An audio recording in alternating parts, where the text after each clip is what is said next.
Nazangi eloko ya kopesa yo nakamati kaka motema nanga mobimba nakumisi yo nasanjoli yo papa kumama libera napesa yo nini Nzambe nanga napesa yo nini Nzambe nanga napesa yo nini napesa yo nini Nzambe nanga napesa yo nini Nzambe nanga napesa yo nini. Le thème d'aujourd'hui, je l'ai intitulé Refuse la limitation. Uhakane ugusubizwa hasi. Refuse la limitation. Uhakane ukugumizwa hasi. Nous allons écouter deux textes. Turaza kumva ibisomwa bibiri. Le premier dans l'évangile selon Marc. Icambere kiri mu Injili yanditswe na Mariko. Chapitre 11. Igice ca 11. Verset 1 à 9. Umurongo wa mbere gushika ku murongo w'icenda. Marc 11, 1 à 9. Mariko 11 kuva ku murongo wa mbere gushika ku murongo w'icenda. Ndasoma mu izina rya Yesu. Amen. Umutwe w'amajambo uvuga ngo Yesu ashikiye Yerusalemu ari ku nyana y'indogoba. Bageze hafi y'i Yerusalemu bashikira i Betifage n'i Betaniya ku musozi w'Elayono. Atuma babiri mu bigishwa biwe arababarira ati muje muri iriya mihana iri imbere yanyu nimwayishikamwo muca mubona inyana y'indogoba iziritse ata muntu yigeze kuyigenderako muyiziture muyizane kandi nihagira ubabaza ati ivyo mubikoreye iki mumwishure muti umwami ni wayigomba ubu nyene ayirungika hano. Baragenda basanga inyana y'indogobe iziritse iruhande y'irembo ku nzira barayizitura. Bamwe mu bahagaze barababaza bati mukora iki ko muzitura iyo nyana y'indogoba? Nabo barabishura nk'uko Yesu yababariye barabareka. Bazana iyo nyana y'indogoba aho Yesu ari bayishirako impuzu zabo ayicarako.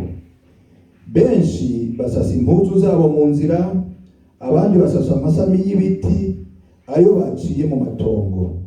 Abari imbere yiwe n'abamukurikiye barasemera bati Hosiyana, hashemezwe uwuje mu izina ry'Uhoraho. Amen. Marc chapitre 8 igice 8 verset 22 à 26. kuva ku murongo 22 gushika ku murongo 26. Marc 8 22 à 26. Mariko igice 8 kuva ku murongo wa 2 gushika ku murongo wa 26. Ndasoma mu izina rya Yesu. Amen. Umutwe w'amajambo uvuga ngo Yesu aho muri impumyi. Baraza bashika i Betsaida bamuzanira impumyi baramwinginga ngo ayikoreko. Afata iyo mpumyi kuboko ayikura mu mihana acira amate ku maso yayo ayirambura kw'ibiganza aribaza ati hari icyo ubona? Iraramura amaso iramwishura iti ndabona abantu kuko mbona ibisa n'ibiti bigendagenda. Yongera kurambika ibiganza ku maso yayo iritegereza irakira yihweza byose neza. Amurungika imuwe amubwiye ati ntuje no muri iyi mihana. Amen. Yesu ashimwe. Amen. Refuse la limitation. Hakana kugumizwa hasi. Nous avons entendu la lecture. Twumvise ibisomwa. C'est un ânon, donc le petit de l'ânesse. Ni inyana inyana y'indogoba, ni kuvuga umwana w'indogoba, qui était attaché. kandi yariboshe. Vous savez, quand on est attaché, on ne peut manger qu'à la longueur de la corde.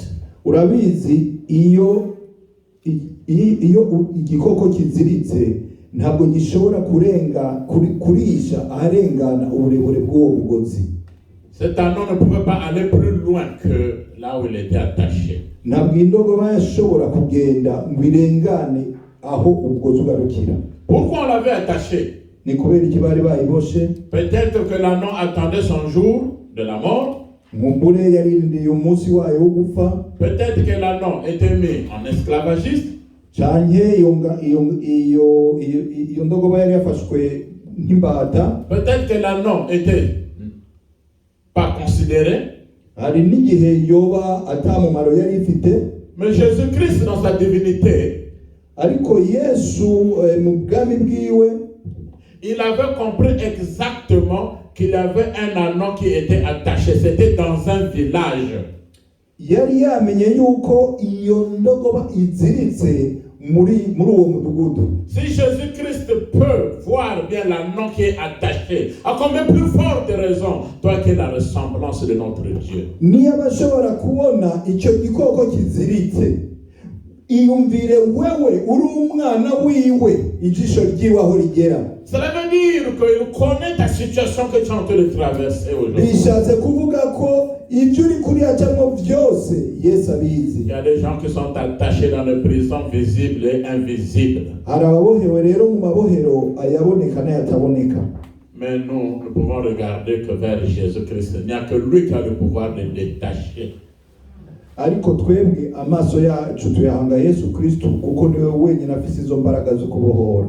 C'est pas Jésus-Christ qui avait détaché l'anneau, mais il avait envoyé les disciples. Il dit, allez et détachez-moi cet anneau. Ntabwo ari Yesu ubwiwe yagiye kubohora iyo ndogoba, ahubwo yarungiza abigishwa ati genda muyibohore. De même aujourd'hui, Jésus-Christ te demande d'aller faire sa mission, d'aller détacher ceux qui sont dans le péché, d'aller détacher ceux qui sont dans les problèmes. Nuno munsi rero Yesu akubwira ngo ugende gukora, ugende ubohore ababoshwe n'ibyaha, ugende ubohore ababoshwe n'ibibazo. C'était dans un village. Hari mu mudugudu, il y a une personne qui vivait dans la maison de son père. Hariho umuntu yaba mu nzu ya se, on l'appelait Abraham. Bamwita Aburahimu. Mais Dieu dit, Abraham, sors de la maison de ton père, je vais te montrer là où tu vas partir. Imana ibwira Aburahamu ati sohoka mu nzu ya so, nzokwereka iyo uzoja. Parce que dans la maison d'Abraham, la maison de son père, il y avait la magie. Kuko mu nzu kwa se, mu nzu ya se wa Aburahamu hariho ibigirwamana. Quand Abraham sort, son père aussi a voulu le suivre. Igihe yagenda se nawe yashatse kumukurikira. Mais son père n'est pas arrivé à destination, il était mort. Ariko se ntabwo yashoboye gushika iyo bategerezwa kuja kuko yarapfuye. Cette parole est pour toi aujourd'hui. Iri jambo ni rwawe uno munsi. Quand nous l'avons écouté avec la servante de Dieu Asta qui nous a donné l'exhortation, nkuko twavyumvise n'umukozi w'Imana Asta yaduhaye ijambo ry'urufunguruzo, qu'il y a des gens qui sont dans des prisons, hari abantu bari mu mabohero, qui sont attachés quelque part, baboshwe ahantu canke ahandi, qui sont en train de souffrir. Bariko barababazwa. La prison de la maladie, ibohero ry'ingwara, la prison des soucis, ibohero ry'imyitwarariko, la prison du péché. ibohero ry'ivyaha. Mais il y a une personne qui est venue libérer le monde de ton péché. C'est celui qu'on appelle le sauveur du monde, Jésus-Christ de Nazareth. Ariko hari wari yamanutse kuza kubohora abo mw'isi, ababohora ibyaha. Ni wa wundi bita umukiza w'ibyaha, ni Yesu Kristo w'i Nazareti. S'il avait su qu'il avait un anneau, ça veut dire qu'il connaît bien ton nom, il connaît exactement la situation que tu es en train de vivre aujourd'hui. Niba yarashoboye kumenya aho indogobe iziritse, ni ukuvuga yuko akuzi mw'izina, azi n'ibyo uri kuracamo uno munsi. Parfois le secours des gens ne font absolument rien. Parce qu'un homme, quand il finit de te secourir, il va encore parler que sans moi, il devait vivre cette situation. Nous avons besoin du secours de Jésus-Christ de Nazareth. Alléluia. kenshi ugutabara kw'abantu ntacyo kumaze, kuko iyo bahejeje kugutabara bagenda kubivuga amazina hanze ati yataba twebwe aba yarabonye ntacyo yari kuvamo. Ariko uwo dukeneye adutabara ntavuge, adutabara ntiyirate, ni Yesu Kristo w'i Nazareti. Oh, Jésus-Christ avait pris cet anneau. Rero Yesu Kristo yafashe iyo ndogoba. Cet anneau a été libéré. Iyo ndogoba mu yandi majambo nayo yarabohowe. La Bible dit que les gens ont jeté les habits à terre, ont jeté les habits sur l'anneau, et Jésus-Christ est monté sur l'anneau à Mukongo. Ijambo ry'Imana ritubwira ngo Yesu ngo abantu bace bashira impuzu kuri iyo ndogobwa, izindi mpuzu bazishira hasi, hanyuma Yesu ayicara ku mugongo. Mais si nous regardons très bien, ce n'est pas Jésus-Christ qui avait marché sur les habits. On avait déplié le tapis, mais celui qui avait marché sur les habits, c'était bien l'anneau. Ariko turavye neza, ntabwo ari Yesu yagendeye kuri za mpuzu bari bashashe. Tuza gusanga Yesu yicaye ku ndogoba, indogobwa ariyo yagendeye kuri ya matapi bari bayisasiye. Dieu ne partage pas sa gloire avec quelqu'un. Imana ntabwo isangira icyubahiro cyayo n'uyundi. Mais dans certaines circonstances, Dieu donne la valeur à ceux qui le servent. Ariko mu bihe bimwe Imana iha agaciro abayikorera. Quand tu le sers, l'honneur de Jésus, c'est ton honneur. La gloire de Jésus devient ta gloire. Alléluia. Iyo uyikorera icyubahiro cya Yesu kiba gwawe, ugushyirwa hejuru kwa Yesu guhindukira ukakaba na gwawe. Jésus-Christ avait monté sur le dos de l'anneau. Quand on voyait Jésus-Christ, obligatoirement on devait aussi voir l'anneau. Yesu yari yagiye ku mugongo wa ya ndogoba, bisigura ngo ubonye Yesu wategerezwa kubona niyo ndogoba. Aujourd'hui, soyez dans la joie. Ce n'est plus Jésus qui doit monter sur ton mugongo, mais c'est toi qui dois monter sur le dos de Jésus. Ahubwo no munsi rero turanezerewe ku bintu byarahindutse. Ntabwo ari Yesu aza kutwurira ku mugongo, ahubwo ni twebwe twuriye ku mugongo wa Yesu. N'est-ce pas que la Bible nous dit que vous soyez conduits par le Saint-Esprit? Quand le Saint-Esprit nous conduit, nous devenons de patrons, et c'est le Saint-Esprit qui nous guide. Ntabwo ijambo ry'Imana ritubwira ngo tuzorongorwa na mwemu w'Imana. Iyo rero turongowe na mwemu w'Imana, twebwe tuba ba boss, tuba bakoresha, nawe akatubera umuderevu. Il y avait une ligne qu'on avait mis dans ta vie hashobora ko hari umurongo bashitse mu buzima bwawe que tu ne peux pas dépasser. bati ntushobora kuwurengana. Yesu ashimwe. Il y a des familles auxquelles on avait dit vous allez tous mourir de la même maladie. Hari imiryango nkungure babwiye ngo muzokwicwa mwese n'urupfu rumwe. Il y a des limites qu'on avait données que tu ne peux pas atteindre 50 ans dans votre famille. Abo bari bakuvuze ngo ntabwo mu muryango wanyu muzigera mushikana imyaka 50. Refuse la limitation aujourd'hui. Hakana kugumizwa hasi uno munsi. Il y a des limitations qu'on a mis, vous ne pouvez pas dépasser telle somme d'argent dans votre famille. Haraho bari baragushiriyeho udashobora kurengana mu gutera imbere mu by'ubutunzi. Ceux qui sont parfois même au pays, on avait dit dans votre famille il y avait une loi, personne ne peut aller en Europe. Hariya twavuye hamwe babyasa n'itegeko yuko ata muntu n'umwe muri uwo muryango ashobora kujibura. Les gens sont étonnés. Oh, celui-là où c'est là arrivé en Europe, comment est-ce qu'il a fait? Il a sauté notre ligne, oui, à cause de Jésus. Amen.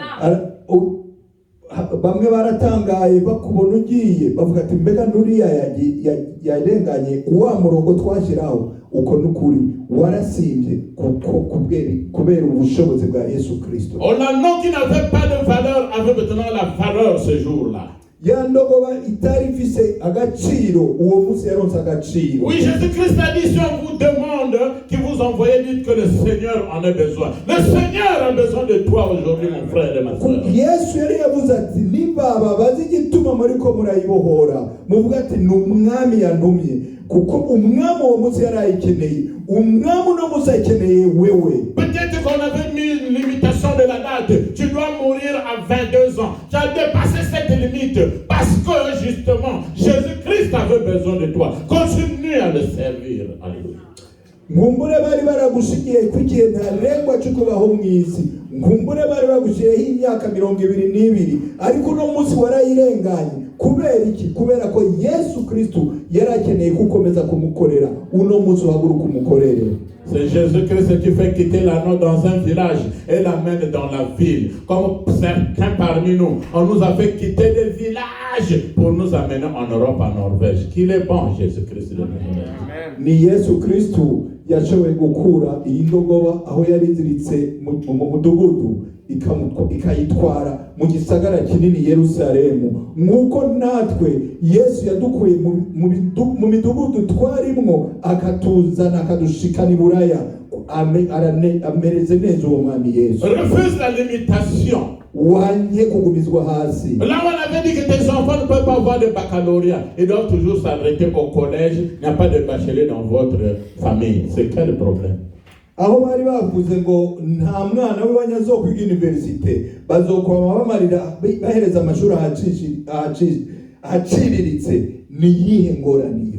On t'avait dit, dans votre famille, vous ne pouvez pas vous marier. Si vous vous mariez, vous allez partir de divorce en divorce. Il faut couper ce lien aujourd'hui au nom de Jésus-Christ. Aho bababwiye ngo mu muryango iwanyu ntimushobora kubaka, ngo nimwubaka muzokwama muriko mwahukana musambura ingo. Ibyo byose ni kubicagagura uno munsi mwizina. Nous avons un Seigneur, le Seigneur. Dufise umwami w'abami. Nous avons un roi des rois. Dufise umwami w'abami. Auquel dans les situations difficiles, quand il se présente, la solution est trouvée. Wewe igihe ingorane ibibazo bibaye umurengera kubwiwe ubwo muri ako kanya inyishu kiboneka. Esaïe avait bien prophétisé que l'Esprit de Dieu était sur Jésus-Christ pour apporter la bonne nouvelle. Vous recevez la bonne nouvelle que je vous prêche aujourd'hui. Soyez libérés au nom de Jésus-Christ de Nazareth. Yesaya yari yahanuye ko Yesu ari ku mwuka w'Imana kandi aje amanutse gutanga ubutumwa bwiza. Namwe mwakire ubutumwa bwiza uno munsi ndiko ndababwira ko mubohowe mu izina rya Yesu Kristo. Ce sont des lois de famille. N'amategeko yo mu miryango. Peut-être les amis. Cyangwa no mu nshuti. Oh, je connais des filles qui étaient brillantes à l'école. Parce qu'un professeur voulait dire, le professeur a dit, tu n'iras pas loin tant que moi je serai professeur ici. Si tu ne sors pas avec moi, tu auras toujours des zéros.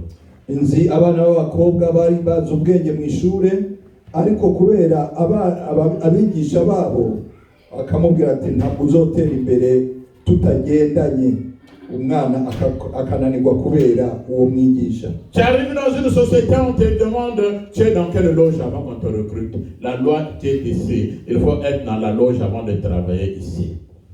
Uja mu kurondera akazi, washika uri kurakarondera bakakubwira ngo mbega usengera ikihe kigirwamana, uhurira he niye usengera mu yihe loge. Aha uharonka akazi nusengera hanaha. Je connais une femme qui s'était levée, une femme comme toi. On l'appelle Esther Adassa. Nzi umugore yahagurutse kandi yari umugore nkawe nuwo mwijambo ry'Imana bita Esther. Qui peut lire dans Esther chapitre 4 verset 15 à 17. Ninde dusomera muri Esther. Esther 4 15 à 17. Igice ca 4 umurongo wa 15 gushika ku murongo wa 17. 15 gushika ku 17. Oui, Esther 4 15 à 17.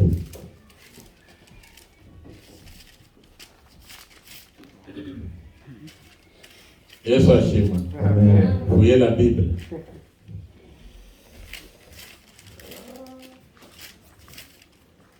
Esther 4, 15 à 17 nous dit.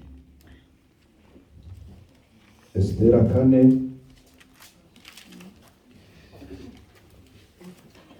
On devait tuer tous les Juifs. Bategetswa kwica abayuda bose. Et Esther s'est levée. Esther arahaguruka comme une combattante. Ahaguruka. Elle avait décrété un jeûne et prière. Ategeka ko basenga bakigiriza. De 3 jours. Iminsi 3. Elle a dit à son oncle Mardoché, va regrouper tous les Juifs. Abwira Mordokai na Rume ati bwira abayuda bose. Personne ne mange et ne peut boire de l'eau pendant 3 jours. Ntihagire urya, ntihagire n'unywa amazi iminsi 3. Yesu ashimwe. Amen. Elle dit, moi aussi je vais jeûner avec mes servantes. Kandi nanje nza kwiyiriza hamwe n'inshoreke zanje. Esther dit que malgré la loi, Esther aravuga ko naho hari itegeko, c'est-à-dire la loi disait que il faut que le roi appelle d'abord sa femme, la femme ne pouvait pas partir vers le roi seul comme ça. iryo tegeko ryavuga yuko umwami ari wabanza guhamagara umugore ntiyashobora kuva iwe ngo asange umwami.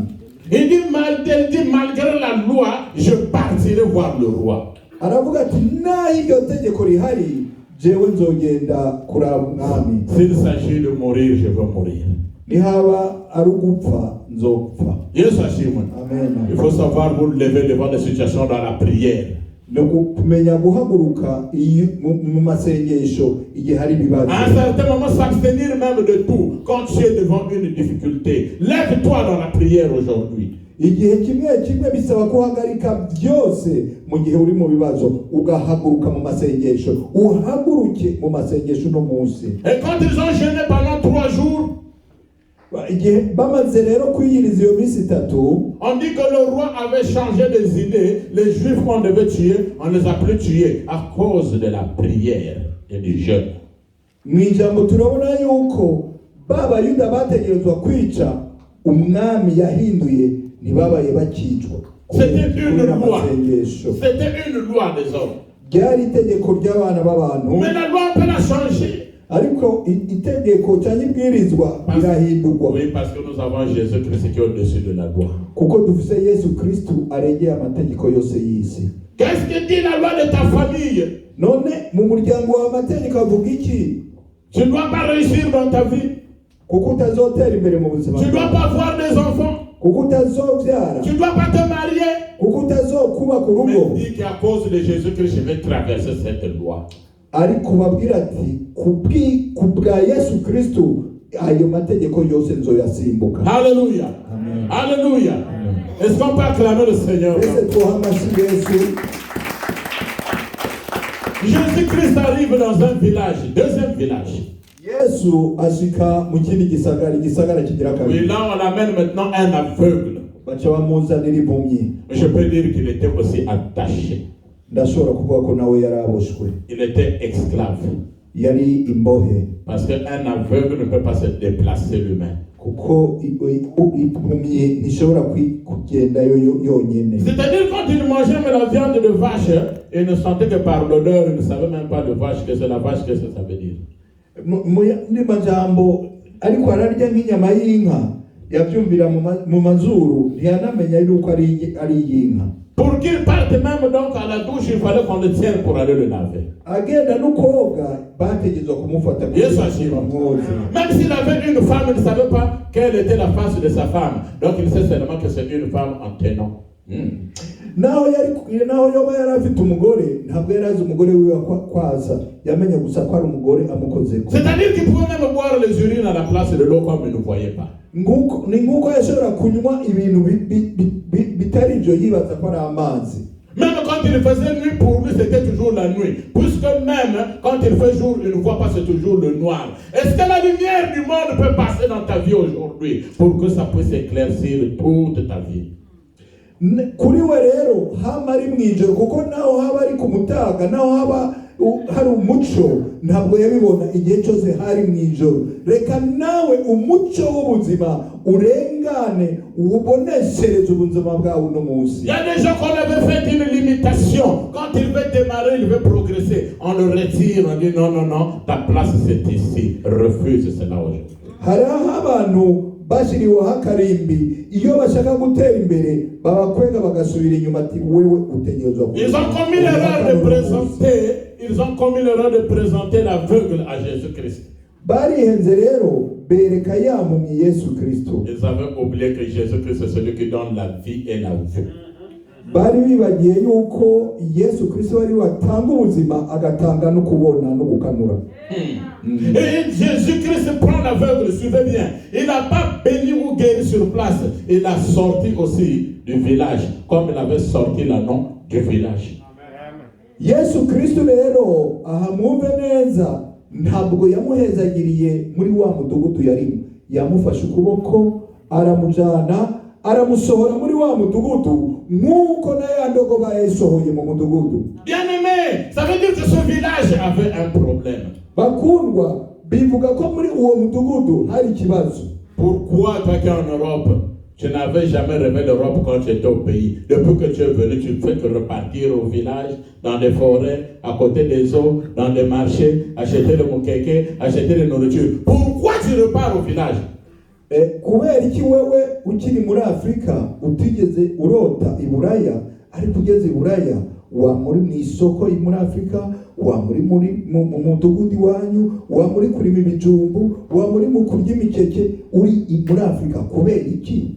Tu dors très bien dans une maison, la lumière tue dans la ville, en Europe. Mais quand tu dors, tu te retrouves en forêt, au village. Tu ne connais même pas les gens que tu es en train de parler avec. C'est la limitation de la famille. Nous allons couper cette corde aujourd'hui là. Uraryama ugasinzira uri mu nzu nziza, uri mu gitanda cyiza, mu nzu y'amatara, ariko mu ndoto ukarota uri mu ishyamba, uri kuravugana n'abantu utazi. Uko niko kubohwa, uko niko kumizwa hasi n'umuryango. Uwo mugozi dutegerezwa kuwuca uno munsi mu izina rya Yesu Kristo. À un certain moment, on s'habitue avec la situation. Oh, je suis en train de vivre une situation difficile. Bon, dans tous les cas, je suis déjà habitué. Ne t'habitue pas avec une situation difficile. Il faut sortir de la situation qui est difficile. Mu gihe kimwe turatinda tukamenyera kuba mu ngorane. Tukavuga tuti turi mu ngorane, ariko ntacyo bitwaye, ingorane namaze kuzimenyera. Ntukamenyera ingorane, ahubwo sohoka mu ngorane. Jésus-Christ amène l'aveugle hors du village. Yesu atwara ya mpumyi inyuma y'umudugudu. Il prend la salive, afata amate, et le frotte dans les yeux de l'aveugle. Ayashyira ku maso ya mpumyi. Et pourtant, il pouvait seulement dire aveugle voix, comme il avait fait avec Bartimée. Yarashobora kumubwira ngo sukanura rimwe nkuko yari yarabikoze atarinze kumushira kwa mate. Yesu ashimwe. Amen. Suivez-moi très bien. Il y avait deux guérisons ce jour-là sur l'aveugle. Uwo munsi habaye gukira kabiri kw'iyo mpumyi. Jésus-Christ l'avait d'abord donné la vie. Yesu yabanje amuha ubuzima. Et deuxièmement, l'avait donné la vue. Ubugira kabiri amuha ukanura. Oui, parce que il a frotté les yeux, la salive dans les yeux. Il dit, qu'est-ce que tu vois? Il pouvait dire à l'aveugle voix, mais il demande, que vois-tu? Yabanje gufata amate ayamushira mu maso, hanyuma aramubaza ati ubona iki? Ariko Yesu yarashobora kumubwira gusa ati kanura, nawe akaca kanura. L'aveugle dit, je vois des gens qui marchent comme des arbres, donc des arbres qui marchent. C'était l'esprit de la forêt, l'esprit du village qui avait rendu cette personne aveugle. Aramubwira ati rero mbona ibintu bimeze nk'ibiti bigenda, nibaza ko ari abantu. Uwo wari umwuka, imyuka yo mu ishyamba yari yatumye ahuma yakuye mu muryango wabo. Quel que soit là, on avait amené ton nom, un signe de ton corps. Aho bo barashize rero izina ryawe canye ikimenyetso cy'umubiri wawe. Jésus-Christ est capable de rentrer n'importe où pour aller te délivrer maintenant. Yesu arashobora kwinjira ahariho hose akakubohora muri. Que celui qui accepte cela dit amen fortement. Ubyakire navuga ati amina n'imbaraga. Yesu ashimwe. Amen. Pour la deuxième fois, il met la main maintenant sur l'aveugle. Ubugira kabiri asubira gukora kuri ya mpumyi. Que vois-tu? Ubona iki? Maintenant il dit, je vois distinctement. La distinction. Ubugira kabiri aramubwira ati ndabona neza. C'est-à-dire qu'il voit bien. Bisigura ko byose yarabibona. Et Jésus-Christ lui dit, Yesu aramubwira, repars dans ta maison, mais ne passe pas par le village. C'est le village qui avait le vrai problème, qui avait détenu les yeux de cet aveugle. Yesu aramubwira ati subira iwawe ariko ntusubire mu rujya mudugudu. Mu yandi majambo nuwo mudugudu wari warabose amaso yiwe. Si une personne dit aujourd'hui que c'est une personne forte dans ta famille ou dans ta vie, attends que moi je vais vivre, lui ne doit pas réussir. Pour que cette personne meure. Nihaba hariho umuntu avuga ati akiriho ntacyo uzobona, akiriho ntuzotera imbere, nawe senga atangura agende. Yes, Hashim. Amen. Yes, Hashim. Amen. Et le pasteur a demandé est-ce qu'on peut se tuer? Oui, c'est possible pour les emmerdeurs de vos vies, qu'ils meurent. muhava mwibaza ati pasiteri avuze ngo twishe ego mwene abo barakwiye gutangura kugenda Parce qu'il fallait que Hérode puisse mourir pour que Jésus-Christ reparte en Israël quand il était en Égypte. kubera yuko Yesu kugira abanza asubire muri Isirayeli igihe yari bamuhungishije muri Egypte byabaye ngombwa ko Herode abanza gupfa. Il fallait que Saül puisse mourir pour que David devienne roi. kandi byabaye ngombwa ko Sawula abanza gupfa kugira Dawidi yimitswe abe umwami. Oh, quelqu'un est allé rentrer dans ses loges. Il devient un Barosi, vous appelez ça? Un Barosi. Il devient un sorcier. hari umuntu yari yagiye muri ya mazu basengeramo ibigirwamana haza umurozi. C'est pas toi qui l'avais envoyé d'aller rentrer dans ces choses. si wowe wari wamwinjije kugenda muri ibyo bintu. Maintenant, quand on le demande quelqu'un, elle va baiser dans François. Tu veux qu'on te donne pas un sorcier? Tu veux qu'un sorcier puisse te manger? Non. Ah, le pasteur a refusé. Alléluia. ambazize ngo ndashaka ko umurozi andya ndavuga umurozi nta bubasha afise ko. La réponse est là dans Esaïe inyishu iri muri Yesaya 49, 49 verset 26. umurongo wa 26. Esaïe 49, 26. Ouvrez vos Bibles. mugura amabibiliya yanyu musome muri Yesaya 49 umurongo wa Yeah, Esaïe 49, 26. Tu peux nous lire ça?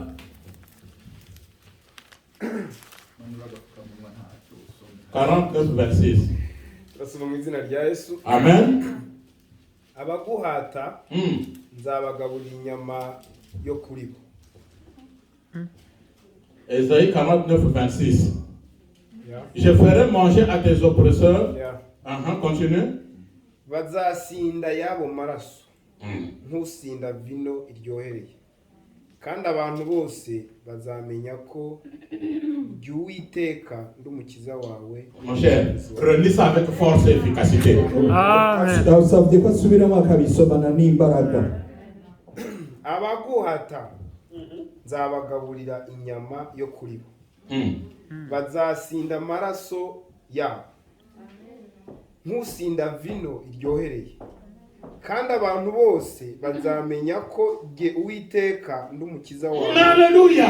Amen. Alléluia. Amen. Mais celui qui veut te manger, l'Éternel dit que je ferai manger à tes oppresseurs leur propre chair. Pourquoi dire que la sorcellerie n'existe pas? ushaka kukurya Imana ivuze ngo nzomurisha inyama ziwe.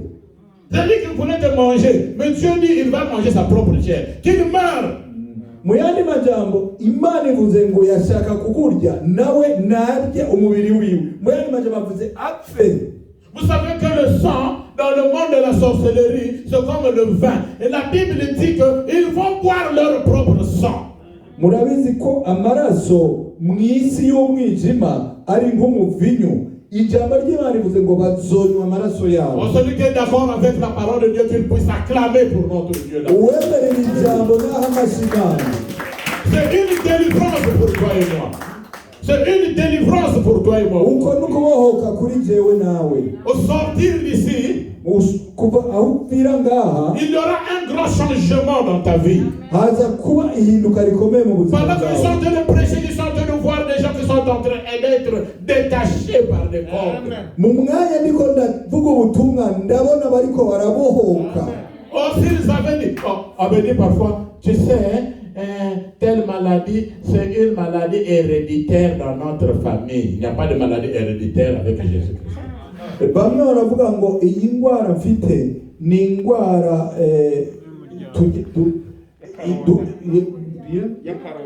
Le père en fils, fils sa mère. ya yindi uronka umwana agwara isaga wara n'umwana n'umwuzukuru bagakomeza bakayigwara. mwene iyo ndwara ntayibaho imbere ya Yesu Kristo. Alléluia. Oui, à la place de la maladie héréditaire, je prophétise pour toi qu'il est la richesse héréditaire, qu'il est la longévité héréditaire. Si ton grand-père est mort à 100 ans, toi tu meurs à 120 ans. Alléluia. mu kibanza cy'iyo ndwara y'uruhererekane habe ukuramba bw'uruhererekane, habe ubutunzi bw'uruhererekane. Niyo abasokuru yamaze imyaka 100, ndahanura ngo uzugira imyaka 120 mu izina rya Yesu Kristo. Yesu ashimwe. La Bible dit que la veuve avait vu avec distinction. Ijambo ry'Imana ryatubwiye ko yampumyi yabonye neza. Vous savez, quand vous réussissez à l'école, si tu es premier, on te dit que tu as réussi avec distinction. Ça veut dire que tu t'es fait distinguer des autres. Rero iyo abaye wa mbere mu ishure bakubwira ko warushije abandi. Que Jésus-Christ amène la distinction dans tes finances, que tu trouves de l'argent, qu'aucune personne de ta famille, aucune personne parmi tes amis ne puisse avoir l'argent que Dieu te donne aujourd'hui. Reka Yesu rero aguhe kuruta abandi mu buryo bwose bubaho, ntihazajye haba mu bagenzi, haba mu nshuti, haba mu muryango, ntihazagire n'umwe akuruta, haba ku buryo bw'amafaranga, haba ku buryo bw'ugukomera, haba ku buryo bw'ubuzima. Ukomeze kuba uwa mbere uruta abandi. Que tes enfants brillent à l'école avec distinction. Que l'on dise à ces enfants-là, ce sont les enfants de Charlotte, ils sont très intelligents. Alléluia. Reka abana bawe babe abambere baruta abandi no mu ishure, baze bavuge bati abo bana ni abana ba Charlotte kandi bazi ubwenge mu ishure. Oh, que sont ces enfants qui? Ce sont les enfants d'Apollinaire. Ils sont intelligents. Distinction, parce que tu les as remis entre les mains de Jésus-Christ de Nazareth. Abo bana n'abandi n'aba Apollinaire bazi ubwenge baba bambere kubera iki? Kuko babashize mu minwe ya Yesu Kristo. Yesu ashimwe. Amen. Quand l'aveugle repart, la Bible dit qu'il devait repartir chez lui, mais il ne devait plus passer dans le village. Celui qu'on appelait aveugle, le nom là avait disparu. Que Dieu puisse enlever tous les noms de honte que vous avez reçus dans votre vie. Yampumyi imaze kubona, twumvise ko mu gutaha yatashiwe itasubiye muri wa mudugudu, kubera ko wa wundi yitwa impumyi izina ryari ryahindutse. Reka nawe Yesu ahindure, akure amazina yose mabi bari barakwise mu buzima bwawe. Alléluia.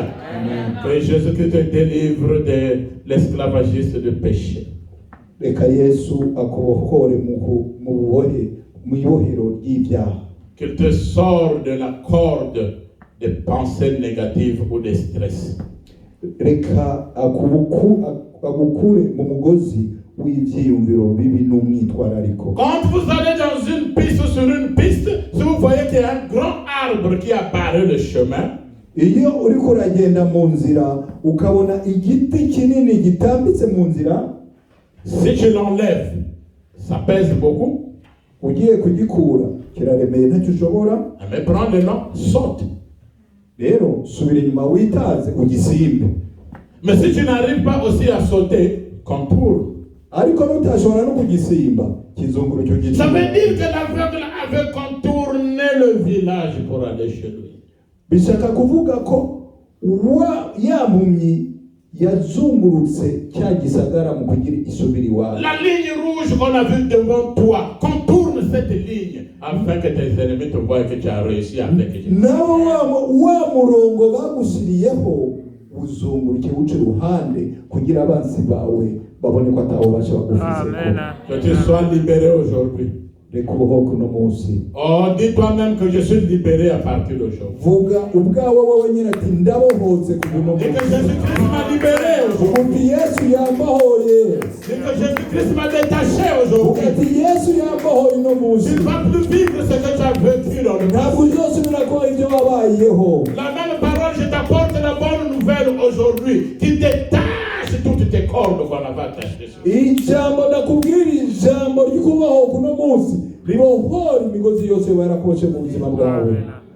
God bless you.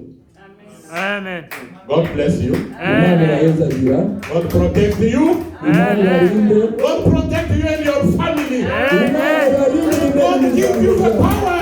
Amen. God bless your business. God give you the good life. In the name of Jesus. Amen.